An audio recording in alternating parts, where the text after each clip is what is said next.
Yes.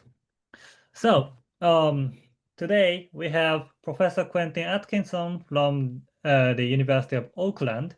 He got his PhD in psychology in 2006 at the University of Auckland, and after his research experience in University of Reading, University of Oxford, and Max Planck Institute for the Science of Human History, he came back to University of Auckland, and yeah, he's now a professor in the School of Psychology. And today he's going to talk about um, what was the title? What a phylogeny of all the world's languages can teach us about the past, present, and the future of human cultural diversity. So it's a great pleasure of me to have him. So please start. But I think your screen sharing is somehow canceled. Yeah, no, I turned it off, but I can turn it back on. Oh, yeah. I'll do that now.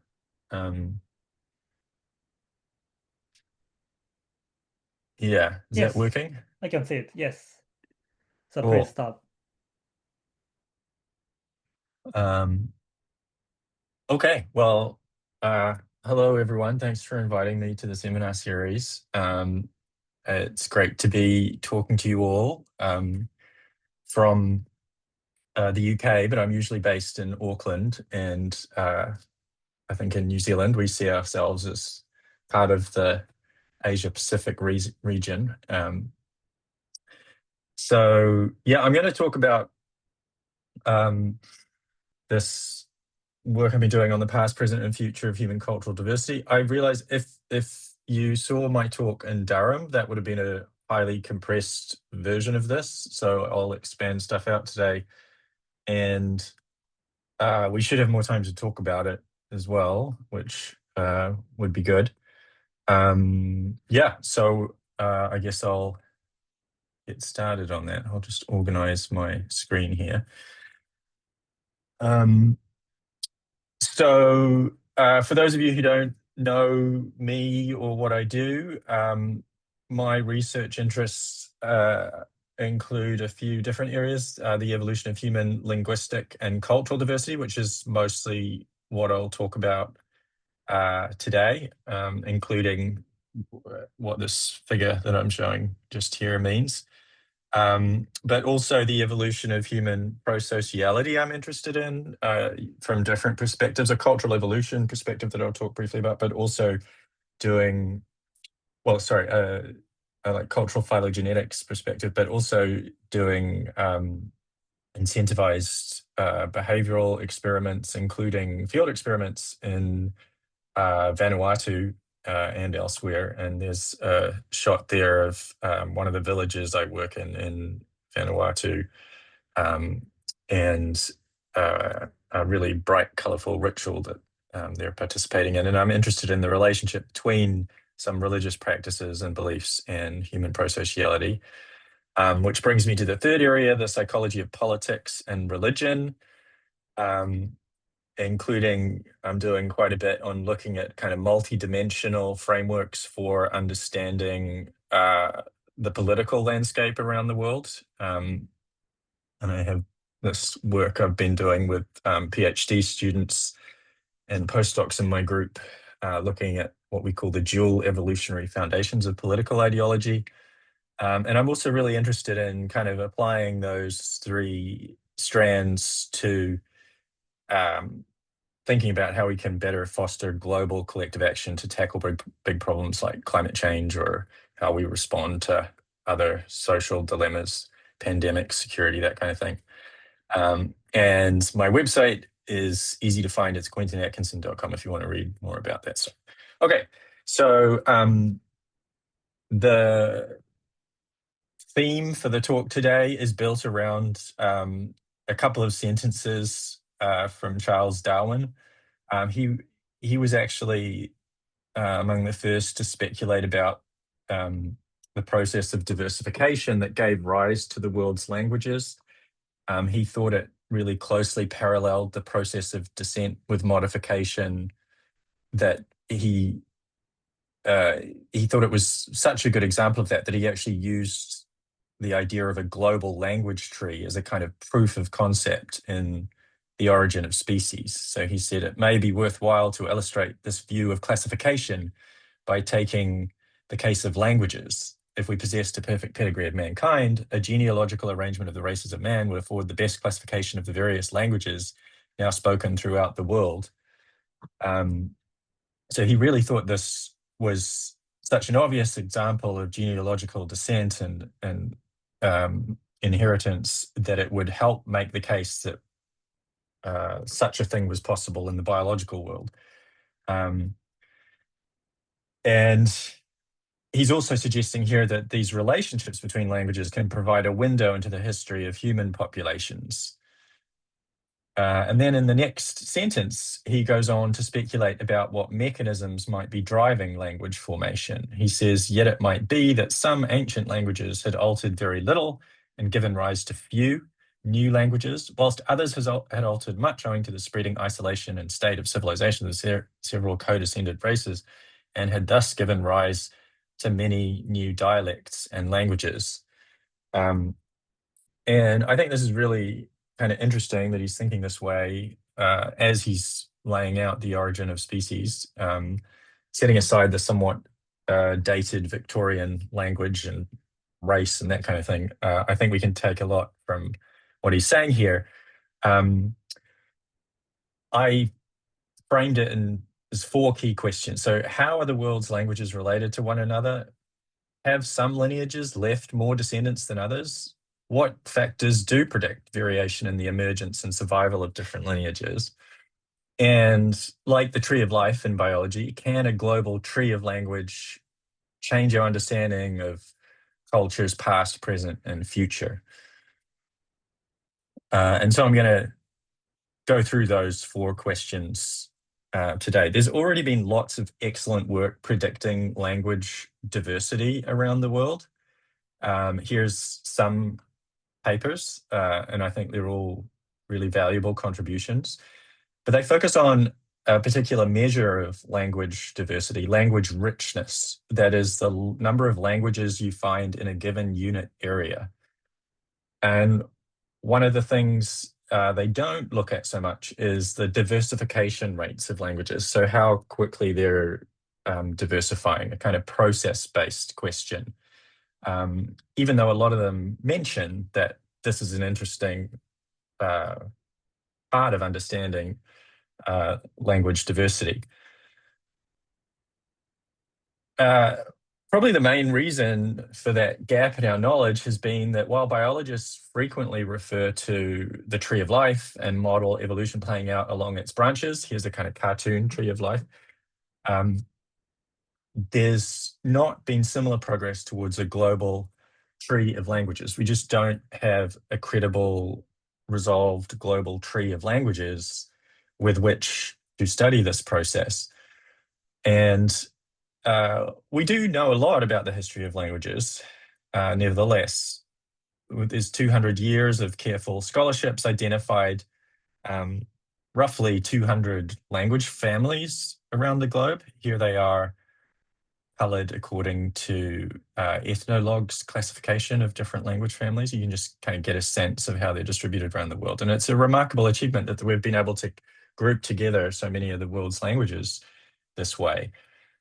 Going beyond those 200 families, a relatively small group of linguists have tried to push back the time barrier and link together families. Names like Greenberg, Merritt Rulin, Sergei Starostin, Ilishevich, Peterson, to name just a few. They've proposed groupings like Nostratic, Eurasiatic, Nardine, Amerind, Indo-Pacific. You might have heard of some of those.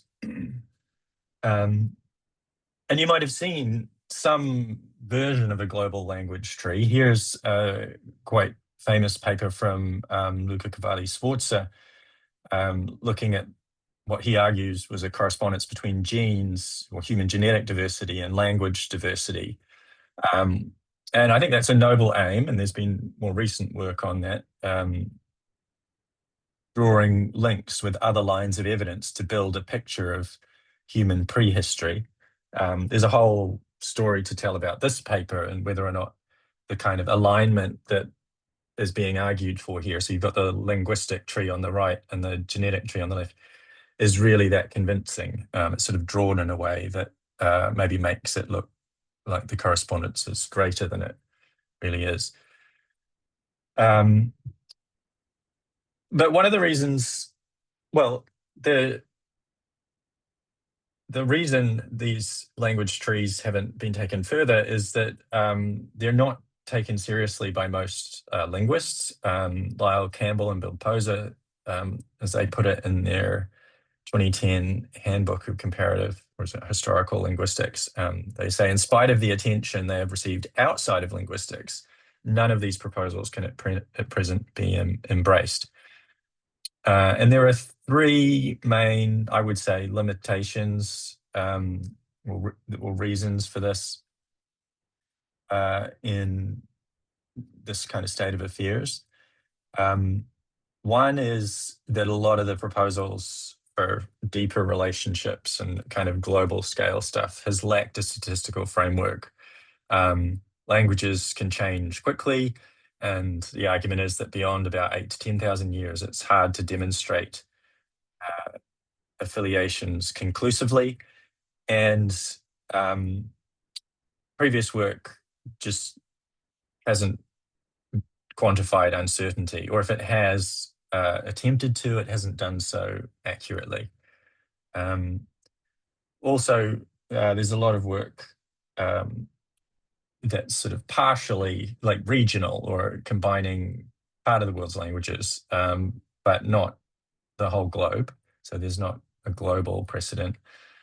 And there's a few studies like Cavalli-Sforza's and others that have followed that sort of merge together genetic and linguistic evidence, and don't attempt to just capture what we know but on the basis of linguistic evidence. And one of the challenges, or one of the problems with that, is that you can build genetic trees of human diversity, but a lot of the human genetic variation is simply clinal. It's the result of patterns of genetic diffusion across the landscape. And so it's not necessarily that tree-like and doesn't necessarily reflect the pattern of language relationships. So these problems are difficult to overcome, but what I've been working on the last while and what I want to argue today is that we shouldn't give up. We don't need a fully resolved global language tree to say something interesting about the relationships between the world's languages. And I want to argue that even with current data and methods, we can say something, I think, that's really useful.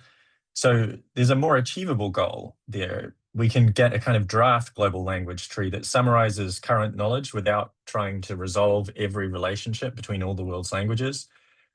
I think we can focus on language as the primary genealogy and try not to mix it up so much with genetic evidence. It's achievable to consider all, at least extant languages, of which there's about 6,000 or 7,000. And what I'm going to be talking about today is a study where we take 6,500 extant or so extant languages as defined by Glottolog, but excluding pidgins, creoles, and mixed languages, sign and whistle languages, artificial languages and speech registers, and extinct languages. And then also, I think it's achievable to, and I think wise, to not seek a single tree, but a Bayesian posterior distribution of trees, capturing uncertainty in what we know. And that might be quite a lot of uncertainty. How do we do that? Well, a Bayesian approach allows us to get what we know and don't know about the origins of global linguistic diversity by generating this posterior distribution of trees. But we want to put as much information as we can in there. And so the way that my group's approach this is to say, okay, well, what do we know about the relationships, and how can we translate this into a Bayesian phylogenetic analysis that can then represent that knowledge? So one of the things we know is these couple of hundred language families I mentioned. They're fairly well established, as are a lot of the relationships within the language families. So we can put those into the analysis as a set of constraints, that whatever tree gets proposed in this posterior distribution, it has to fit with well-established language classifications based on historical linguistics, and that information is recorded in glottolog.org, a freely available database that you can check out if you're interested in it. So we take that classification information. We also know where all the languages are spoken, and if you have some basic model, what we call a phylogeographic model, that as languages are diversifying and evolving, they're moving in space, then you can put that into your constraints and say that whatever tree you're proposing, it has to be kind of spatially plausible. So we might not know what the closest relatives of the Mayan language family are, say, but given that it's in Central America, its closest relatives are unlikely to be in Europe or Africa or something like that. So we can put that info in there. And the image there is of Australia, because the methods that we use to implement this phylogeographic model are similar to what we used in this 2018 Nature, Ecology and Evolution paper to map the expansion of the Pama-Nyungan language family in Australia. And so you can check that paper out if you want to know the details of the phylogeographic model. But the basic idea is that the languages are evolving not just through time, but through space as well. We also know more detail about some big language families based on other model-based approaches. For example, a lot of Bayesian trees based on lexical data. And so they're nice because they give us confidence of different clades in the tree. So in this tree, you can see here, you can see the branch support values for different clades in the tree. And they also give us confidence intervals for the age of different nodes.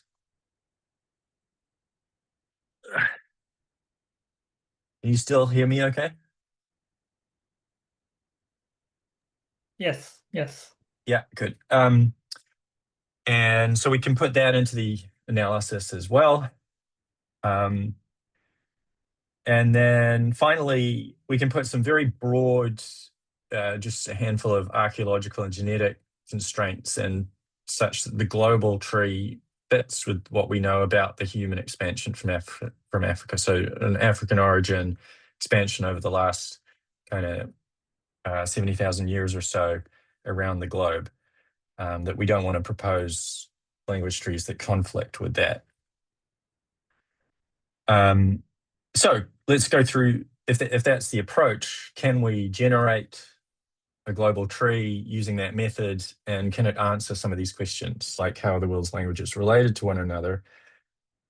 Here, this first question isn't so much trying to derive new insights into the relationships, but to represent what we already know. And so that's what you see here. So if we do this big Bayesian analysis, we use the software package Beast 2 to do that, put all these constraints in there, and then generate a sample. It's iterating through millions of iterations, but we sample every few thousand. And so here's 1,000 samples from the posterior distribution showing relationships between the world's languages that fit with this prior information we put into the analysis. And along the bottom, you've got the different languages, and then you're going back in time as you go here on a timescale of 150,000 years at the top. And there's many trees, and they don't all agree with one another, so it's kind of this fuzzy cloud-like thing. and some just kind of basic sanity checks or orientation. So you can see that the mauve color here is Africa, and we've got an African origin, and then coming out to Eurasia here, and all the Eurasian languages in pink. But then you've got Oceania populated, so the kind of Melanesian and Sahel languages, and a more recent Oceanic Austronesian expansion here, and then North and South America happening more recently in the last kind of 20,000 years. So it kind of, that's the broad structure. There's a lot of uncertainty. And that's what we want to see. It would be worrying if we did this and it was highly resolved, because we don't think that's an accurate representation of current knowledge. So what can this tree tell us? Can it still tell us something even with all this uncertainty? Well, you can kind of get a sense that even though there's uncertainty deep in the tree, as you get near the present, it kind of gets more resolved, although the scale here means you can't actually see that so well. But here's some things this tree can tell us.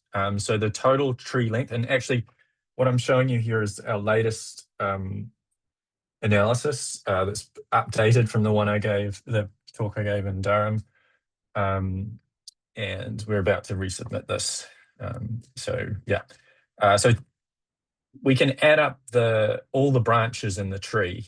So even though this has played out over the last 150,000 years or so, we think, that's not a finding, by the way, that's just assumed, and we kind of put it into the model. What does that equate to in terms of adding up all the branches? Well, if you add up all the branches over the last 100,000 years or so, there's 12 or nearly 13 million years of cultural evolution represented in the world's global language tree here. So that's a kind of cool number. I think it gives you a sense of just how much cultural evolution is represented by the world's languages. And you can break that down by regions. The most diverse region by this measure is Oceania, representing 4.4 million years, followed by Africa, 4.3, Eurasia, 2.5, and then North and South America, roughly 1 million years. Less because they're colonized more recently, but also probably due to some language extinction there as well. We could also use this metric of just adding up the branch lengths to quantify phylogenetic linguistic diversity around the world by country. And by that measure, some of the most diverse countries in the world are in the Asia-Pacific region. Papua New Guinea tops the list, and then Indonesia, India, and Australia are number 4 and 5. Nigeria from Africa is number 3 on the list by this ranking. So you can get a sense of where in the world we see this phylogenetic diversity in languages. So that's capturing how the world's languages are related to one another. Can we answer Darwin's kind of follow-up question? Have some lineages left more descendants than others? Well, we can do some analyses on these trees in aggregate to get a sense of their shape, if you like. And one of the things we find is that they've got this kind of hockey stick shape if you plot the number of lineages through time. So time's on the x-axis there, and then the count of lineages is on the y-axis. And you can see that you just get this kind of explosion of lineages near the present. 95% of the world's languages in our analysis, we infer 95% emerge within the last 3,000 years. So that's kind of gives you a sense of the depth of linguistic diversity in terms of each lineage. But the rate at which we see diversification varies across the global tree. So here, diversification rate, I'll talk about this throughout the talk today. Diversification rate is net diversification rate. So it's speciation minus extinction. And that's because it's almost impossible to differentiate speciation and extinction as separate processes in the model. So we're just looking at the net rate. So you kind of have to bear in mind that it could differences could be generated by higher or lower speciation or higher or lower extinction. And to give a bit of a spoiler, I think extinction is kind of dominating what we see. So mean family-specific net diversification rates varied by a factor of 4. That means that some families on average are diversified at 4 times the rate as other language families. And the lineage-specific diversification rates have, at least another order of magnitude variation to that. So some lineages are diversifying much, much more quickly than others. Yeah. Okay, so yes, some lineages are leaving more descendants than others, as Darwin wondered. What might predict variation in the emergence and survival of lineages? And there's a couple of ways we looked at this. One, when we're looking at, one is you might want to think about kind of ecological or socio-ecological features that could predict diversification rate, like population density. And to look at that, we map the trait onto the tree. So here's a kind of cartoon of this here. You've got a tree and you've got the data on population density around where each language is. And then to look at the effect of features like that on diversification rate, what we did was we cut the tree. We actually cut it at different points, but I'll just talk about one cut point now. So cut the tree at, say, 4,500 years, and you get a whole lot of different subclades then of different sizes. The bigger the subclade, the faster the diversification rate must have been in since that 4,500 BP cut. And what we do is we ask, does the average value of a particular feature, like population density, at the tips of the tree predict how large that clade is? And we calculate that not just across one tree, but the whole posterior distribution. And we looked at population density, landscape friction, which is a measure of how undulating and difficult to cross landscape is, the spoken area of the language, the distance to historical cities, and insularity is just whether the language was on an island or not. And what we find is these curves relating each of these features to clade size or diversification rate. And we did this across the entire posterior distribution of 1,000 trees. So what we're looking for is features that are significant predictors of clade size, and that they do that consistently across most of the posterior distribution. And the best two predictors were intermediate to high population density and spoken area. So high population density and high spoken area is associated with larger clades. Insularity was around, but on about 78% of the posterior distribution. So some trees didn't show this insularity effect.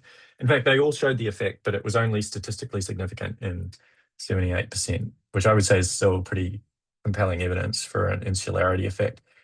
So their insularity, being on an island, is associated with a reduced clade size, which kind of makes sense, I think. Greater distance to city and over 60% of trees is associated with increased clade size. And some evidence that landscape friction results in more diversity, greater clade size. So they're those kind of what I would call socio-ecological predictors of clade size. What about cultural traits? So these are things that we might expect to be inherited down language or cultural lineages.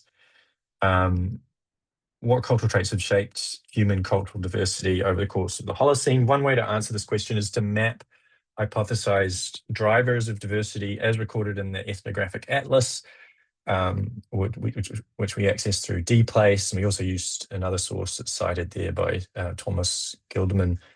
Map those features onto a tree, like I've done in this kind of cartoon here on the left, and reconstruct their evolution through time on the tree. Again, there's a cartoon kind of showing how that might look here. And then look to see whether being in one state or the other is related to the diversification rate along the lineages. And we did this for a few different traits. So first, the expansion of agriculture and concomitant loss of forager cultures is thought to have been a major factor driving the diversification of languages. And so when we look at whether or not a lineage is a forager lineage, we find, and the flip side of that is agriculture, that being a forager lineage is associated with lower diversification rates, or non-foragers, so relying on agriculture in some way, showed 3 times the diversification rate to foragers. We also looked at political complexity. That is the number of levels of jurisdictional hierarchy beyond the local community. I'll actually explain that trait a little bit more in a few slides. But there's a suggestion that greater political complexity allows lineages to outcompete their rivals through warfare or absorption. And so we should see those lineages showing a higher net diversification rate, more speciation, less extinction. And we find support for that too, about 2.8 times the divergence rate. And finally, exogamous marriage, the custom of marrying outside one's social group, has been identified as a possible driver of language diversification, or as an homogenizing force reducing diversification. And we find the mean estimate there is the exogamy is associated with a 5 times increase in divergence rate. But as you can kind of see from the plot here, there's actually quite a lot of variance in the estimates, and it's less consistent across the posterior distribution that there's actually an effect there. Now, these numbers reflect net diversification rate, as did the clade size analysis I just showed you. And as I said before, I think they're probably dominated by extinction. So they're the relative survival advantage, you could call it the fitness of agriculture, political hierarchy, and exogamy in human groups over the last few thousand years. So that gives us some insight into what factors predict variation in the emergence and survival of lineages. Okay, for the rest of the talk, I'm going to talk about question 4. What can these trees tell us beyond kind of looking at the trees and the tree shape, as I have been doing now, about the past, present, and future of cultural diversity? So I'll try and get through that in the 1 hour we have. So let's start with the past. One of the biggest questions in cultural evolution is the process by which large-scale complex societies evolved over the course of the Holocene, from predominantly, not exclusively, small egalitarian groups at the beginning of the Holocene to the large states that dominate today. And one way of characterizing this process is an increase in socio-political complexity as additional layers of hierarchical control. This is this variable that I was just alluded to before. So you can have acephalous societies. Acephalous, the etymology is without a head, so just kind of egalitarian, everyone's on an equal level. You can have what is sometimes called simple chiefdoms, where you've got a higher status leader above the masses. Complex chiefdom has another layer in the hierarchy, so like a big chief above smaller chiefs that are then above everyone else. And then when you get another layer in the hierarchy again, we'd call that a state. And although there's no set limit on that, and you can argue about the definition of that, but we're calling that a state here. So if we characterize socio-political complexity this way, how does it evolve? How constrained is the process Is anything possible? Can you go from one state to any other, or is there some kind of constrained pathways here in the evolution of political complexity? So one of the kind of pioneering studies in this area was work by Tom Curry and co-authors. A really nice paper a few years ago now in Science, used data on just such a variable that I've been explaining from Ethnographic Atlas within the Pacific, within the Austronesian language family, and mapped it onto an Austronesian language tree, which you can see here. So you've got all these same variables mapped onto the tree, and then inferring their evolution through time using this Bayesian inference approach. And what they did was they compared the fit of different models of evolution for this given distribution of traits at the tips. How well does a model of what they called rectilinear evolution, where you get linear progression from acephalous, simple chiefdom, complex chiefdom state, compare to stepwise increases and decreases, what they called unilinear, the second model there, or what is it? Relaxed unilinear, where you can have stepwise increases and decreases, but also collapses in complexity, or a full model where anything's possible, or a model where every form of social complexity emerges from acephalous, and so on. So there's these different models. What did they find support for? The best fitting model was a kind of stepwise model where you have to go up in complexity or down in complexity one step at a time. They also found support for the relaxed model, unilinear model, where you don't see large jumps in complexity, but you do see large drops, consistent with this idea that complexity is hard won, but easy to lose.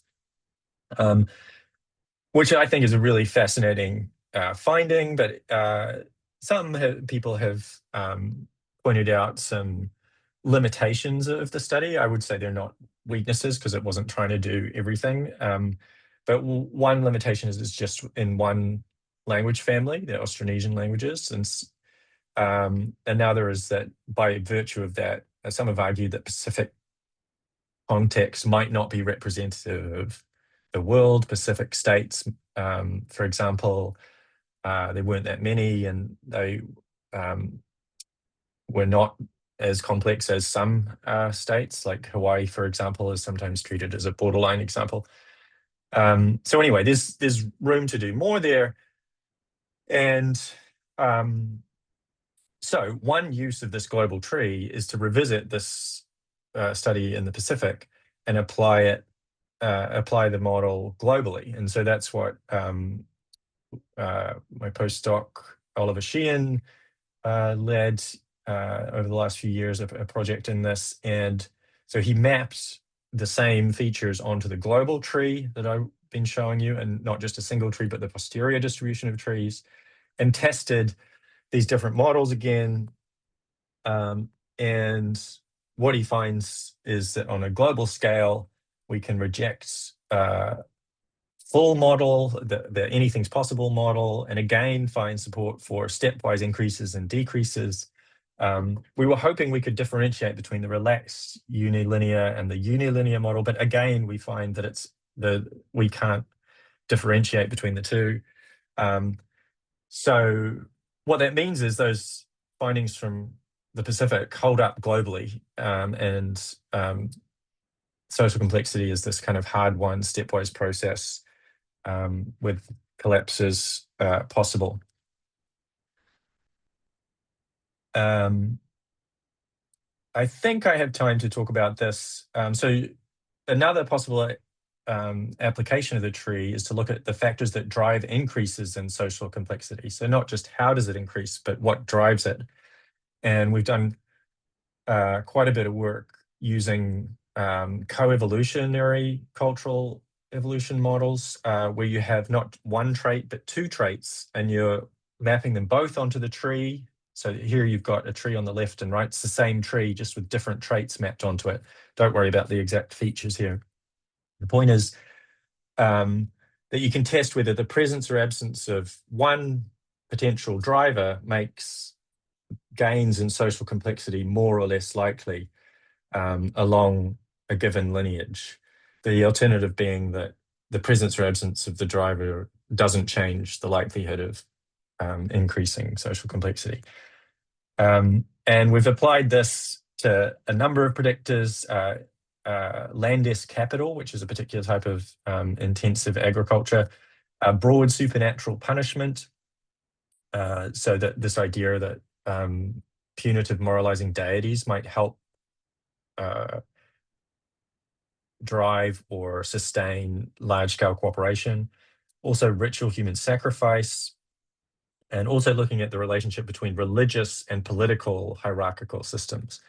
But I'm not going to talk about those today. I'm just going to say that it's also possible to do these analyses on this global tree. One theory is that intensive agriculture drove increases in population size and hence social complexity. But James C. Scott, some of you might be familiar with his book, Against the Grain, and he's proposed something slightly different, which was that it wasn't intensification, agricultural intensification, that drove social complexity. It was specifically the taxable, storable, tradable potential of grain agriculture in particular. So that grain, something special about grain. In some work with Kit Opie that's currently in press, we thought we'd see if we could test these ideas, see if we get something consistent, at least with James C. Scott's theory. And what we find is if we map grain agriculture versus intensive agriculture and statehood onto the global language tree and apply the same coevolutionary modeling approach, we find, and these results sometimes a bit difficult to interpret, but basically you've got 4 possibilities here. Societies that lack statehood and intensive agriculture is this graph. These societies have statehood but not intensive agriculture. These societies have intensive agriculture but not statehood. And these societies have intensive agriculture and statehood. And there are rates of transition between them. And what this first result shows is that there is strong support with a Bayes factor of 53 for correlated evolution between intensive agriculture and statehood. But what seems to be driving this is that if you're a state versus not a state, you're less likely to lose intensive agriculture. But we don't find evidence here that intensive agriculture makes versus non-intensive agriculture makes the shift to statehood more likely. If we compare that to just looking at grain agriculture, the pattern looks different. So here we find it's unlikely to get the shift to statehood if you don't have grain agriculture. If you do have grain agriculture, it's more likely. So that supports James C. Scott's theory. Also, another kind of test there, if you kind of flip it around and say, well, okay, what about not grain agriculture? So agriculture based on roots and tubers, which is the other predominant form of agriculture. There, again, we find evidence for a correlation between the two. But here, it's actually that once you get statehood, you're more likely to lose root and tuber-based agriculture. So this rate from being a state and having root and tuber-based agriculture to being a state without it is higher than the general rate of losing root and tuber agriculture. So that also supports this idea that grain is more important. And just another part of the theory and related to some other kind of related proposals about statehood, we also find having grains makes the emergence of taxation more likely, which fits with this idea that grains were key for based on their taxable potential. And others have linked the emergence of taxation with writing, and indeed having taxation under this model makes the emergence of writing more likely than without taxation. These are based on pretty limited sample sizes when you're looking globally, though, so it's more speculative. This is just to say that you can do this with cultural traits. You can also do it with language traits, and we have a paper that's out just this week, I think, in Nature Human Behavior, looking not at the coevolution of different cultural traits, but different linguistic traits, so features of grammar, testing Greenbergian proposals for grammatical universals, so that if you have one kind of trait, you're more likely to get another kind of trait, like word order effects, adpositions or prepositions, and that kind of thing. So I won't talk about that, but this is just to say that that's another application of the global tree that we used for this paper. Okay, so that's the past. What about the present? Well, most of what I've done has been using the tree has been thinking about, our evolutionary past and cultural evolution over the last few thousand years. But I just wanted to include this to show that we can say something about the kind of modern cultural environment too. For example, here's something that we're concerned about today. Human Development Index. There's rightly a lot of interest in country-level correlates of economic growth and development, like infant mortality, inequality, age structure, workforce participation, and rightly, I think, focus on regional ecological factors, climate, disease, colonial history, on what shapes this pattern. But another reason for this pattern is, another feature of it is that there's a lot of geographic clustering, which means the data points are not independent, but also they're probably not independent because there's shared histories here, cultural histories. All the world's languages and the people who speak them are related via descent, and since cultural genealogies are also geographically clustered, patterns like this could also be driven, at least in part, by shared cultural ancestry. So we can attempt to quantify not just the geographic relationships between countries, but their cultural relationships using this global language tree. Here's the kind of formula we used in this work I'm going to show you. And the basic idea here is you look at the proportion of all the languages spoken in each country, and all the languages spoken in a comparison country. And you want to multiply those proportions together, weighted by how different the languages are. Basically, what this gives you is a measure in which the more speakers of closely related languages two nations share, the closer they are culturally. And then we can model cross-national variation in any national outcome as a function of this kind of cultural ancestry relationship and geographic proximity. And when we do that, and this is work with Scott Classens and Thanos Karitsis, who are formerly of my group, we can see that for lots of things that economists and psychologists care about, things like Human Development Index, GDP per capita, Gini index, but also values or the tightness, cultural tightness or individualism, these kind of things, we find that geographic proximity and cultural proximity are good predictors of variation.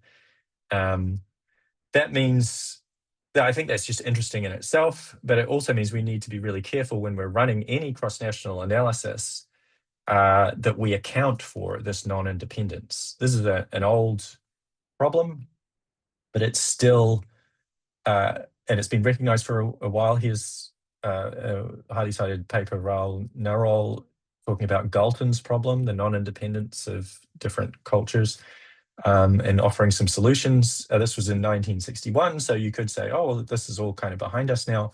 But what Scott and Thanos and I did was surveyed existing work in psychology on values and economics on economic development, and looked at how often they actually controlled for non-independence. And the economists did better than the psychologists, but neither were more than 50% of the analyses or papers that we looked at had any controls for non-independence. In fact, in the work on cultural values, it was very low proportion indeed. And you can see the different methods that people used here. Mostly it was regional fixed effects, just like separating out different regions as a fixed effect to try and account for this, which is not, I think, the best way to do it. And some of the more sophisticated measures were at even lower probability. It turns out, you might say, oh, well, maybe in the better journals, people will do this more reliably. It's actually the reverse. In the higher impact journals, statistical controls for non-independence were less likely. And there's no trend through time in the literature we looked at. So it's not like it's getting better. So we thought it would be timely to kind of write a paper where we just kind of made the point that this is definitely something to consider, this non-independence, and that global language relationships is one way of quantifying that non-independence.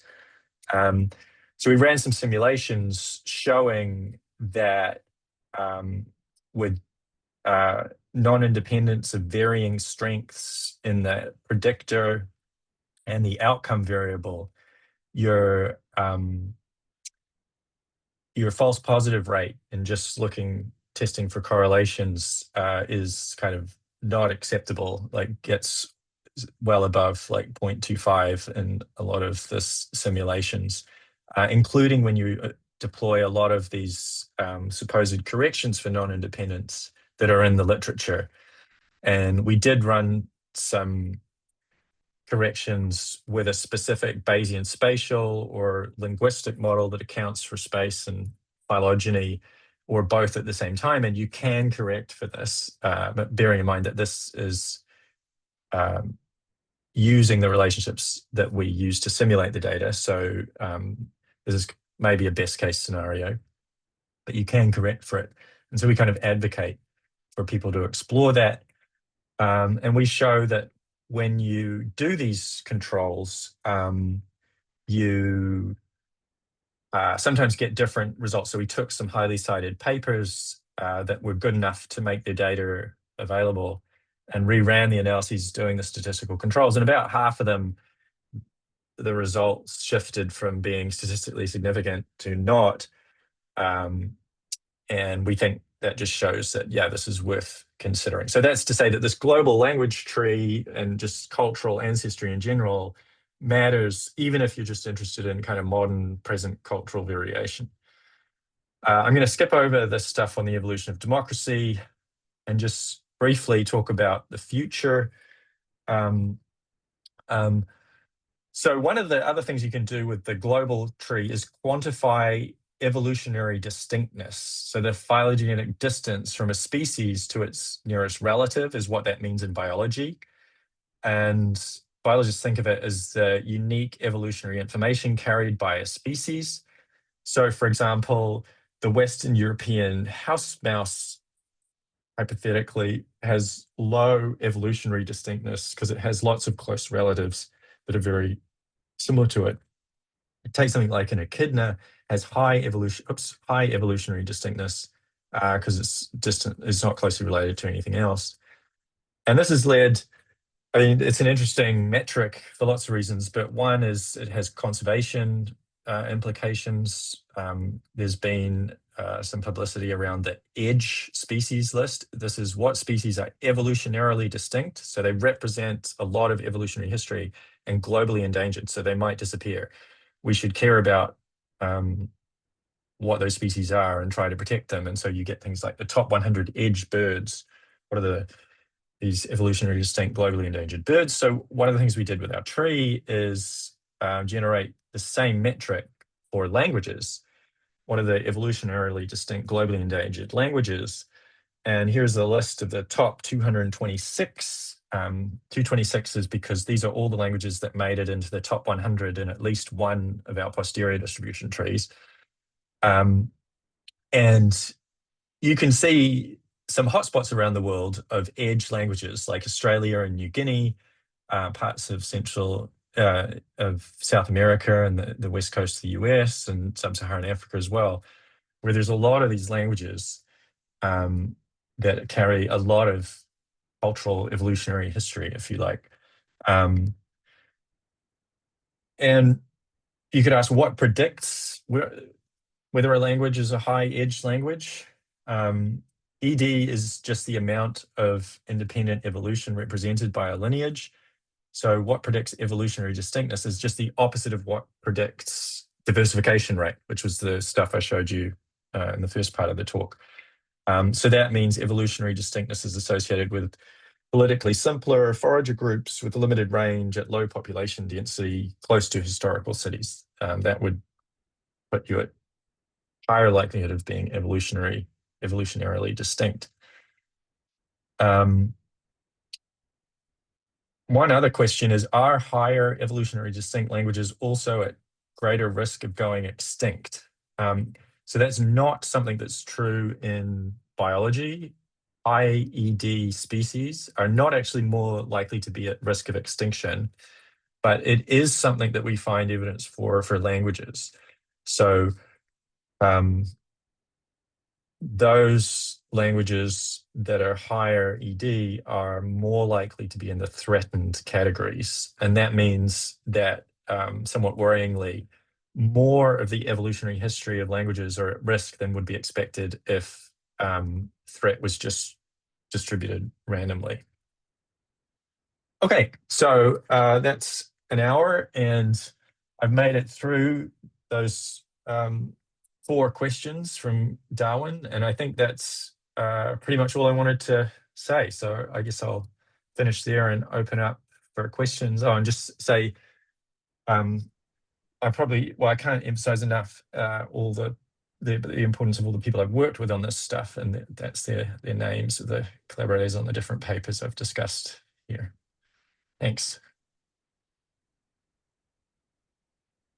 Thanks very much for your talk. It's very interesting.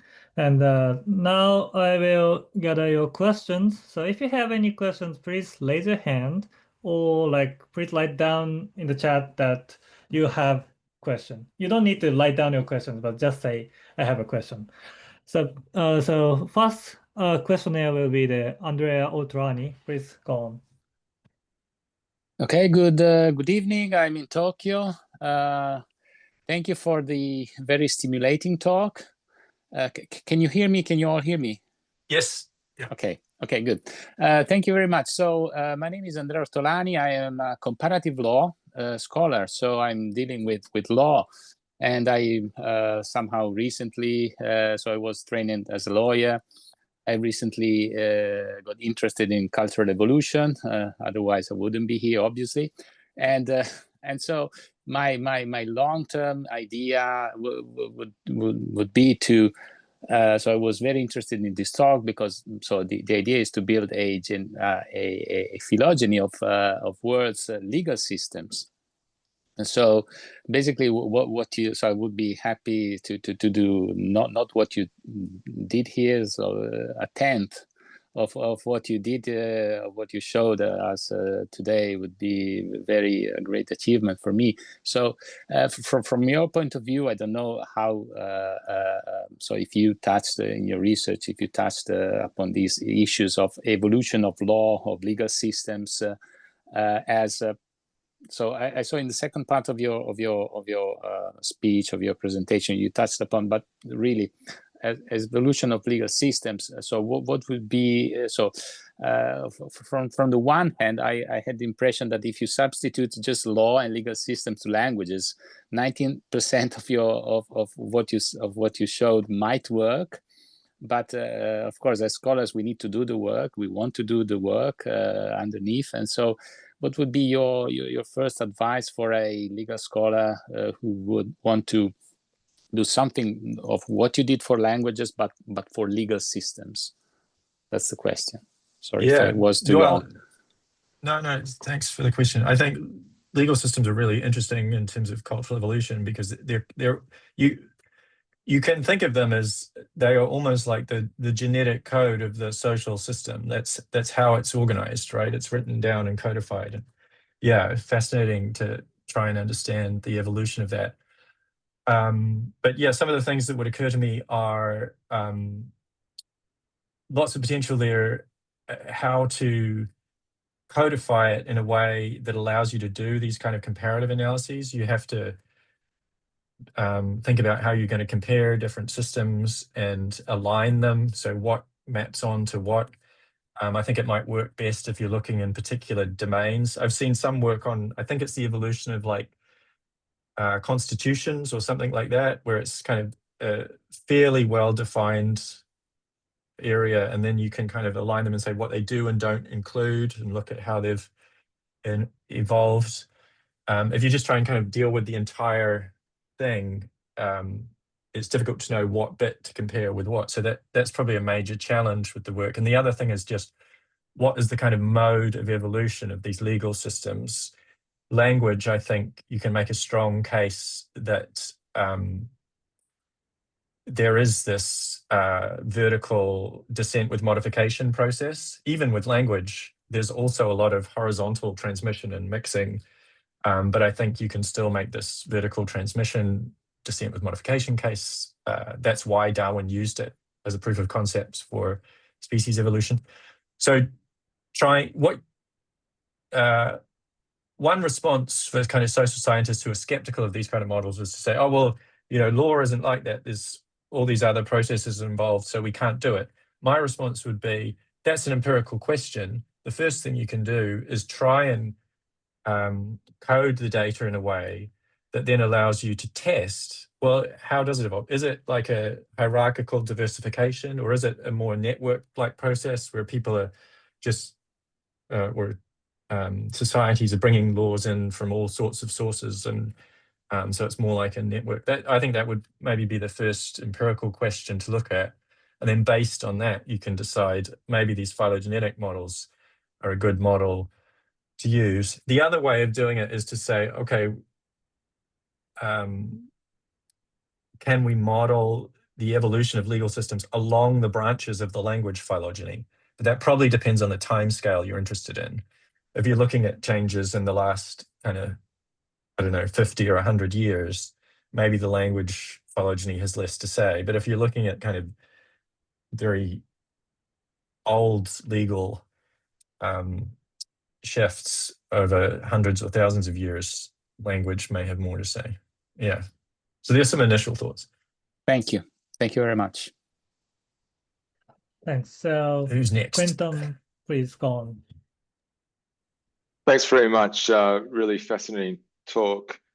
So my question was about Oceania and the Austronesian language family, and your thesis about testing the James C. Scott argument with agriculture seemed to say that if I understand it correctly, that it's technology, in a sense, then that's driving the diversification. And so I'm wondering what's driven the diversification in Oceania, which I think you said was the most diverse region according to one of your studies.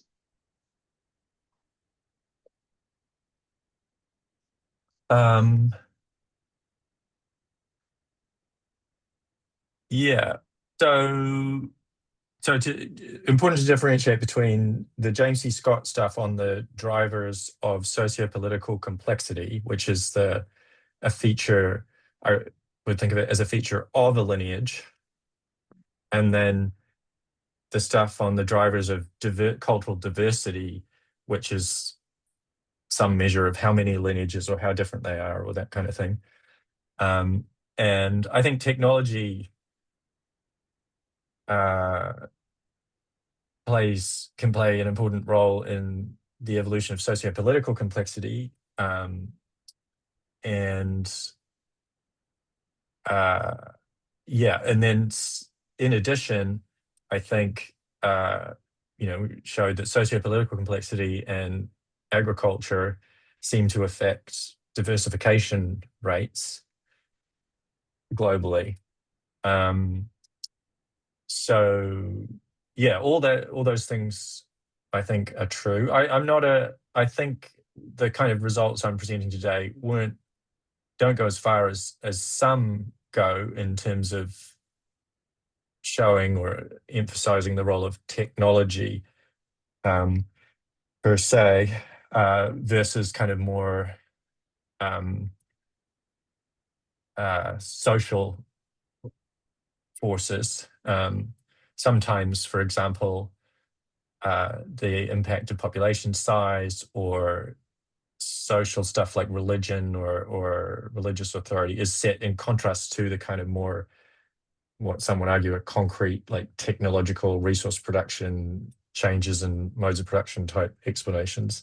I think the results I presented here are certainly not really emphasizing the technology side.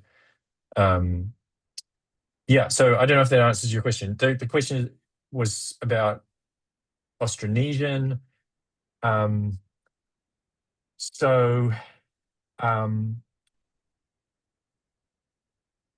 think there's a lot of things going on there. So you've got, well,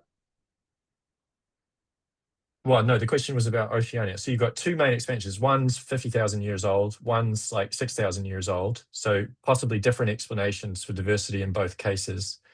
Then you've got also the 50,000-year-old one was on much bigger islands, of which Australia is one, which is massive.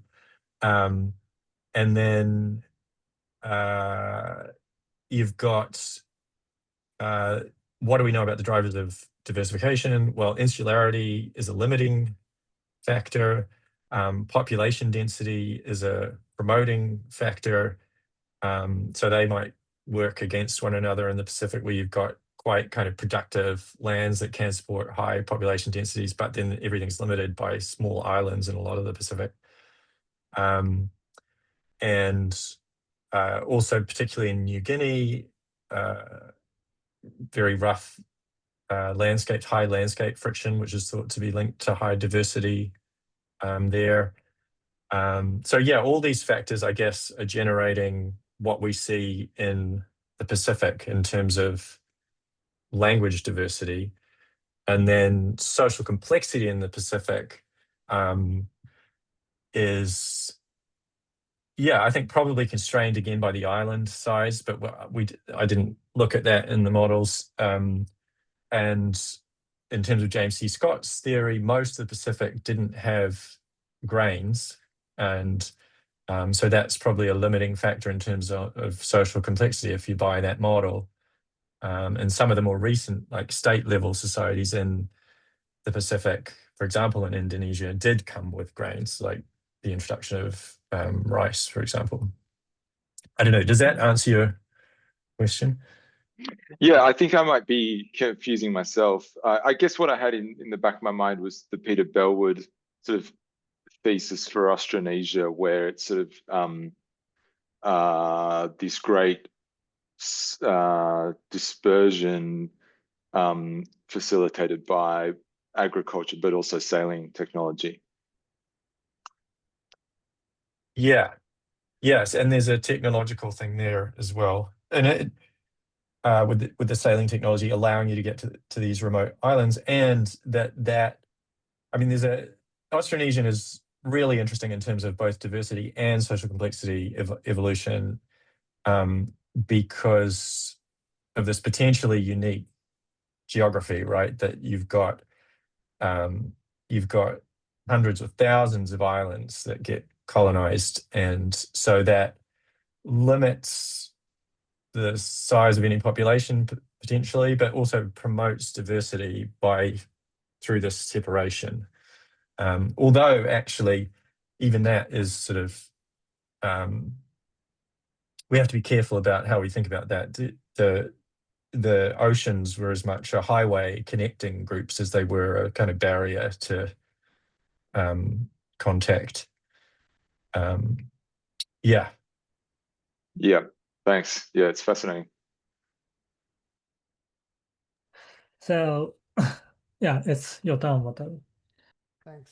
Thanks so much for the talk. So I have a question on your I think, latter part about socio-political evolution. Here there you've shown that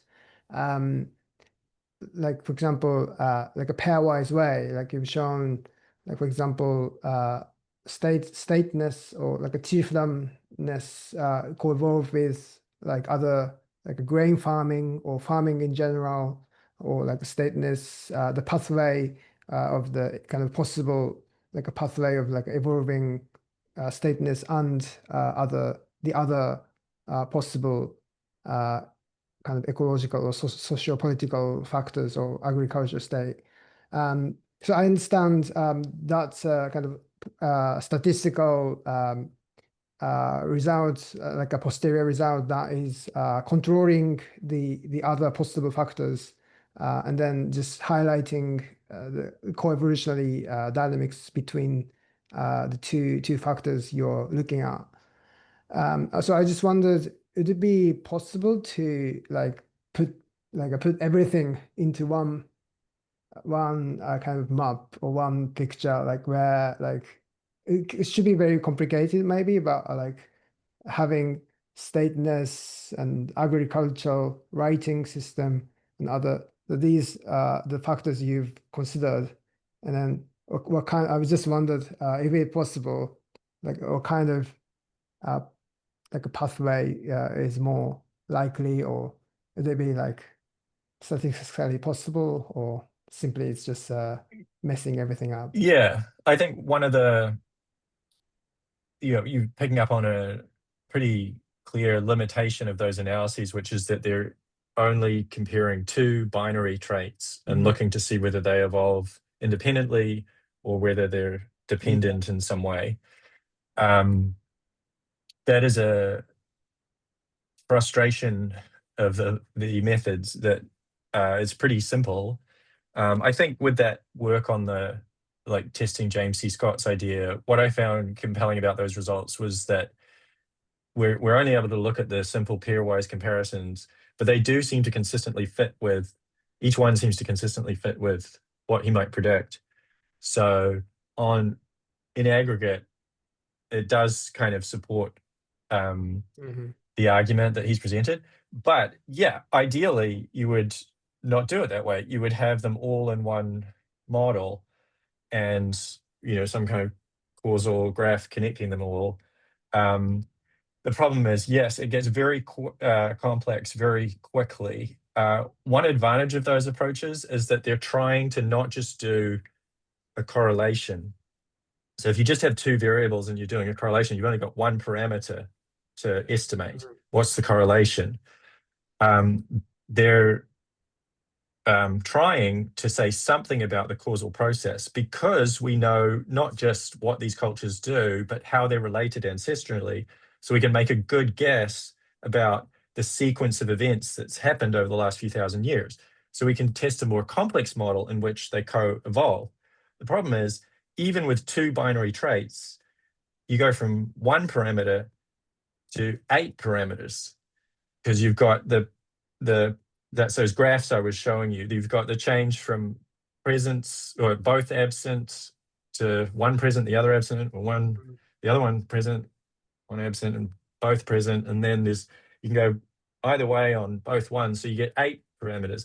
If you then add another binary trait even, well, then is that doubling at least all the parameters? So I think you're up to 16 or possibly even more. It might even be 64. I have to draw it. Parameters just to look at those relationships. And then you're still restricting it to binary. And do you really want to do that? Like, maybe you should look at continuous. So it just gets, if you want to do that kind of process-based testing of causal hypotheses, it gets very complex very quickly. And so, yeah, it's not really possible to do that at the moment. I think it can complement other analyses, just like various kinds of regressions where it is easier to put those things in. You just have the issue with the regressions that you're not actually testing a process-based causal model. It's just, do they, basically correlations. So yeah, I guess that's my response to that. Oh, the other thing I wanted to say was just that so one of those papers I flashed up was this Nature Human Behavior paper with Oliver Sheehan and Eric Ringen. Eric has developed a new approach for doing this that allows for continuous data, not just binary, and that does allow you to put in an arbitrary number of predictors. So that is doing what you've said. But I do think you have to think about the limits of the data, because the actual model, even though you can do it under Eric's approach, and I would encourage everyone to explore that new method. It's a really cool method. Just whether or not it's kind of practical or feasible to get signal out of the data is another question. I see. Yeah, thanks. Yeah, that makes sense. And I think even though you've just did the binary pairwise thing, but like perhaps you can still use them as a kind of building block of like a theory testing, and so it's not necessarily like putting everything into one picture. So I totally agree. But I simply like just wondered out of curiosity. Yeah. I think it's the right thing to be wondering. Thank you.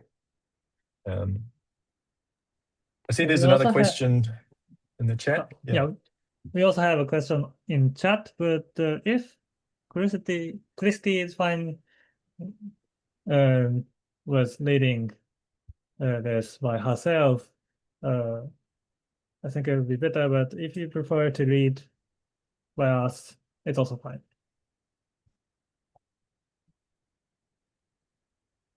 Did you want to read it out, Christy, or? Yeah. So I think she prefers not to read, I guess. Okay. I'll just read it out. So she says, I'm curious, while we see that shared linguistic and cultural ancestry predicts patterns in social norms, operation, and authority, has there been any research on whether these deep cultural roots also shape how our brains respond to social cues, perhaps even more in contemporary social or economic environments? This seems like an interesting intersection between cultural evolution and neuroscience that remains largely unexplored. Yeah, I think that's a really interesting question. So I don't know of specific work, or I don't know of work that's specifically looking at the extent to which cultural ancestry predicts variation across populations in responses to, what have you got, social cues or other neurological measures that we might want to take from people. But I do know, and I guess many people in this seminar will know of the work, the growing interest in cross-cultural differences in even low-level social preferences or perceptual stuff. I'm thinking of the work by Joe Henrich and others looking at weird populations and trying to understand their psychology. And they do find differences across groups in those kind of things like responses to social cues. And so I think there's definitely the potential to link that to cultural history. Yeah.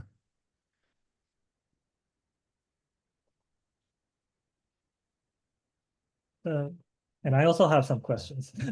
So, thanks for your talk. And I want to know something about, I think your talk on linguistic diversity was mainly focusing on ecological features of languages, like demographic features, environmental features, or sociological features. But I also want to know the kind of innate stability of languages themselves. For example, inflecting languages are more easily changing or like have more like descendants than like other grammatical languages, or like, for example, is it clear? Yeah, I haven't looked at that. I mean, my assumption is that this kind of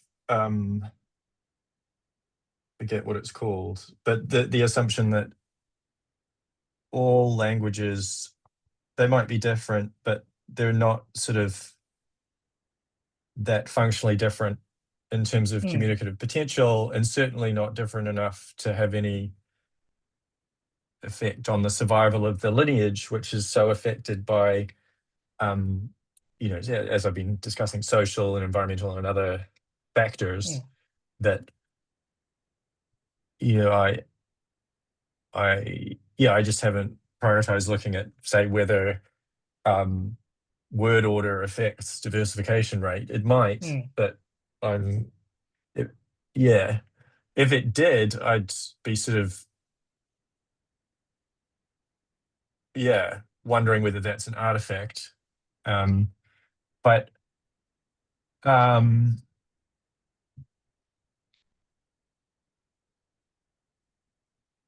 yeah, there are, I think, because there are these findings kind of going in the reverse direction, that lineages that have been around for a long time, or that have become widely used, rather than their features affecting how widely used they are,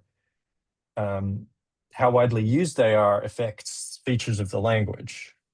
So one example being English, that supposedly its widespread use and use as a lingua franca, so there's many English second language speakers, has affected and is continuing to affect how English it looks as a language, and that it might be, for example, more learnable, or have certain simplifications and also elaborations. Like it has quite a large and diverse vocabulary because it's in contact with so many other languages and grabs terms from them. So yeah, I guess you've got the added challenge there of not just looking at, or of the fact that the causality can go both ways. But yeah, I don't know of work looking at that. I think it's an interesting question. Yes, I think personally, I think like there might be, so it's possible to think about adaptation of languages to like demographic features, or like environmental features. So I don't think like success rate as lingua franca as different between like French and English. Maybe, I don't know. But so I think it would be interesting to think about it. And also, I want to know, like, so your like phylogenetic trees are very uncertain, especially for old data, right? Is it suggesting that it's better to use network rather than trees because of like horizontal transmission, or is it like not very like huge problems to use trees rather than network in your analysis? I think it probably depends on what you're on the goals you're trying to achieve. I think also there are several reasons why you could see that kind of cloud of different looking trees when you get deep in the tree. One is that actually there is a lot of conflicting signal, or non-tree-like signal. And if that's the case, maybe a network would be better. Although I would argue that over that timescale, it's not like you can point to the specific network. There's so many things that have changed over so many generations. You probably need a cloud of networks as well. But also, another reason for that uncertainty is that it's not that we know there's a non-tree-like process. It could be that there's some tree-like process and we just don't know what the relationships are. And I think that's quite possible as well. And by using the tree and just sampling from the posterior, and it's got a lot of uncertainty in it, you're kind of, I view it as kind of integrating over those possibilities. You're basically saying, for the very deep branches in the tree, we know next to nothing. And so my analysis is not going to attach very much weight to any specific claim about how they're related. But as you come towards the present, that knowledge or that certainty increases, and you're kind of weighting those relationships more and more. And I think that's reasonable. I think that's probably what you want to do. So yeah, I see that as okay, and a potential advantage of this kind of posterior distribution of trees. So this is my last question. So I'm working on like the theory of like cultural evolution, focusing on mechanistic explanation, and I want to know like how your phylogenetic analysis is used to think about mechanisms. Like currently, it's about like testing theoretical hypotheses, but I think it's related to Wataru's question. But is it possible to generate potential hypotheses by like exclusive like search, for example, and like to propose any like interesting or like hypothesis on mechanisms by your approach? By mechanism, do you mean The like causality, specific? one example. Causality in one hand. The causality is one hand. So like why, for example, like, so maybe having like agriculture increases potential to have tradable goods, but it also stabilizes demography, and it also increases population density, and there are many different causality or different mechanistical explanations about the relationships, right? And I see. if you have models, you can say something about mechanism if it's not tested, but can you think about such kind of mechanisms by your empirical approach? Yeah, I think it would probably depend on the exact mechanism, but yeah, you might be able to. I think it's fairly granular data, like the trees play out over hundreds or thousands of years, and the 6,500 languages is a lot, but in any location, it's not that many. So I don't know what resolution we would have to start testing, like, for example, to what extent is the role of tradable goods and the effect of agriculture on diversification rate or population size. But I mean, I guess the closest I'm getting to that is that paper on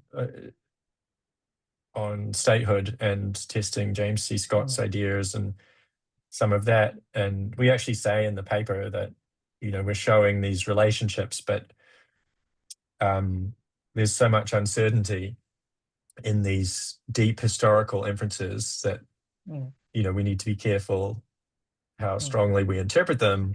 Nevertheless, the patterns do seem consistent with this proposal, and his proposal is a kind of mechanistic explanation. So I think it's, yeah, worth examining, depending on the hypotheses. Yes. And my point is that, like, I know you can test the existing hypothesis, but is it possible to generate new hypotheses or propose new, like, mechanistic relationship worth investigating by, like, theories or with other approaches? Yeah, I don't know, your maybe. hypothesis. Yeah, I think looking at these different patterns, it might spark a light bulb moment, and we might have a new theory. I'm not sure to what extent we can just kind of crank a handle on some analysis and get theories out. Probably start getting into philosophy of science then, and whether that's how things actually work. But yeah, A lot of what I spoke about, particularly in the first half of the talk, is basically descriptive. It's just, here's what the variation looks like, and here's what it's correlated with. And I think sometimes that descriptive work is kind of valued less, but one of the reasons to do it is it can lead to theory. You can see a pattern and just, begin to wonder whether it fits with some explanation. Thanks very much. And yeah, Jimin is now raising her hand, so please go on. Okay. I think you're muted, Jimin. Oops, sorry, you can hear me right now? Hi. Yeah, Yes. thank you for talking. That's very interesting. So I've got a question. It's kind of similar with Kenji's first question. It's about the difference between languages. So I was wondering about the language information density. So it's kind of like how much information is packed per unit, like per words, per syllabus, per sentence, over the speech and writing. So because the high information density could have the pressure on cognitive load and memory and social transmission. So would you think that could have any impacts on the lineage or maybe the distinctiveness if the language has a very high information density?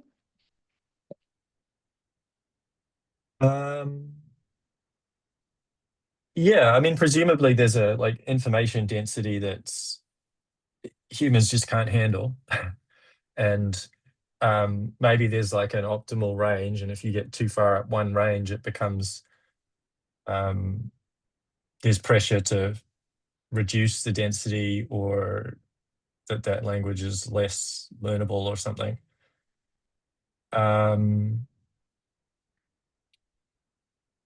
Yeah, does that answer your question? You might be aware that there's quite a few studies looking at information density and how it varies across languages and what might be constraining that. I don't know how that might affect diversification rates. Is that your question? That it might? Yeah, relate to because I diversification? also have no idea if there have any studies study about the information density or any of the tools can measure that. So it's just a thinking if a language is too complicated, if there will be very difficult to transmit across the group or across the generation, it would be too difficult to exist in the evolution, kind of like that. Yeah, I think that's possible. I think it's more likely that you just get gradual selection to reduce the information rate.